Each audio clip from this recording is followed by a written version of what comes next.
Pada zaman dahulu, hidup seorang pemuda bernama Jaka Tarub di sebuah desa di daerah Jawa Tengah. Ia tinggal bersama ibunya yang biasa dipanggil Mbok Milah. Ayahnya sudah lama meninggal. Sehari-hari Jaka Tarub dan Mbok Milah bertani padi di sawah. Pada suatu malam di tengah tidurnya yang lelap, Jaka Tarub bermimpi mendapat istri seorang bidadari nan cantik jelita dari kayangan. Begitu terbangun dan menyadari bahwa itu semua hanya mimpi, Jaka Tarub tersenyum sendiri. Beberapa hari kemudian, ketika Jaka Tarub sedang berburu, ia mendengar bahwa Mbok Milah telah meninggal dunia. Jaka Tarub sangat terpukul atas kematian Mbok Milah. Salah satu hal yang membuat Jaka Tarub lebih baik adalah berburu.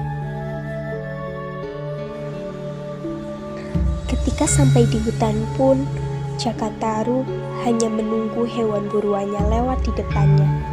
Tak terasa hari sudah siang. Tak satu pun hewan buruan yang didapat Jaka Tarub. Ia justru lebih banyak melamun. Karena rasa haus yang baru dirasakannya, Jaka Tarub melangkahkan kakinya ke arah danau. Danau yang terletak di tengah hutan Wanawasa itu dikenal masyarakat sebagai Danau Toya Wening. Alangkah terkejutnya Jaka Tarub saat menyaksikan 7 orang gadis cantik sedang mandi di Danau Toya Wening. Jantungnya berdegup makin kencang. Jaka Tarub juga memperhatikan satu persatu gadis di danau itu. Semuanya berparas cantik. Dari percakapan mereka, Jaka Tarub tahu kalau 7 orang gadis itu adalah bidadari yang turun dari kayangan. Mata Jaka Tarub melihat tumpukan pakaian bidadari di atas sebuah batu besar di pinggir danau. Semua pakaian itu memiliki warna yang berbeda. Dengan hati-hati, Jaka Tarub berjalan menghampiri tumpukan baju itu. Ia berjalan sangat perlahan. Jika para bidadari itu menyadari kehadirannya, tentu semua rencananya akan buyar. Jaka Tarub memilih baju berwarna merah.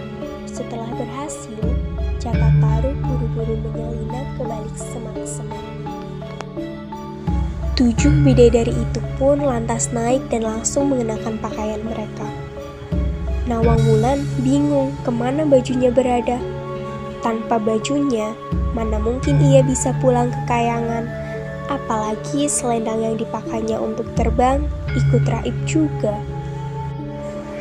Karena Nawang Wulan tidak menemukan bajunya, ia segera masuk kembali ke Danau Toya Wening. Teman-temannya yang lain membantu mencari baju Nawang Wulan. Namun, usaha mereka sia-sia karena baju Nawang Wulan tidak ditemukan. Karena hari sudah menjelang sore, mereka terpaksa meninggalkan Nawang Wulan di danau. Jaka Tarub keluar dari persembunyiannya dan berjalan ke arah danau. Ia membawakan baju mendiang ibunya yang diambilnya ketika pulang tadi.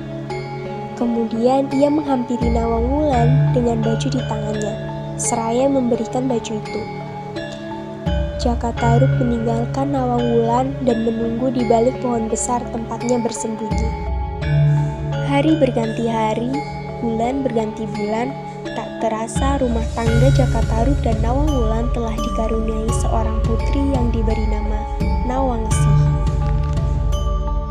Seperti biasa, pada pagi hari itu Nawang Wulan ke lumbung yang terletak di halaman belakang untuk mengambil padi. Ketika sedang menarik batang-batang padi yang tersisa sedikit itu, Nawang Wulan merasa tangannya memegang sesuatu yang lembut. Karena penasaran, Nawang Wulan terus menarik benda itu. Wajah Nawang Wulan seketika pucat pasi menatap benda yang baru saja berhasil diraihnya. Baju bidadari dan selendangnya yang berwarna merah. Berbagai macam perasaan berkecamuk di hatinya. Nawang Wulan merasa dirinya ditipu oleh Jaka Tarub yang sekarang menjadi suaminya. Segera saja keinginan yang tidak pernah hilang dari hatinya menjadi begitu kuat.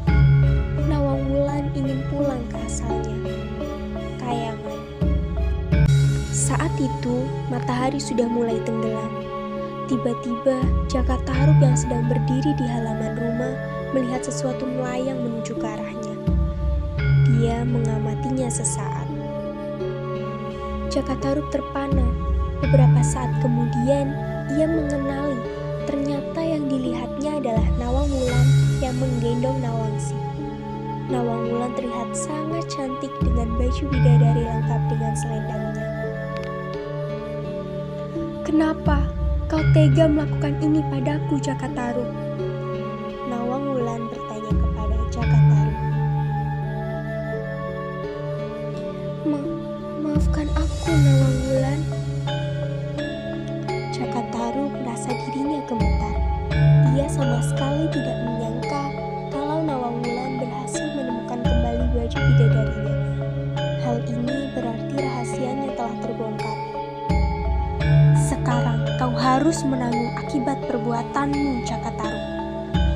Aku akan kembali ke kayangan karena sesungguhnya aku ini seorang bidadari. Tempatku bukan di sini." Jaka Tarub menahan kesedihannya dengan sangat. Ia ingin terlihat tegar. Baiklah, setelah Jaka Tarub menyatakan kesanggupannya untuk tidak bertemu lagi dengan Nawang Wulan, sang bidadari pun terbang meninggalkan dirinya dan juga Nawangsi. Jaka Tarub hanya sanggup menatap kepergian Nawang Wulan sambil mendekap Nawangsi. Sungguh, kesalahannya tidak termaafkan. Tiada hal lain yang dapat dilakukannya saat ini selain merawat Nawangsi dengan baik seperti pesan Nawang Wulan.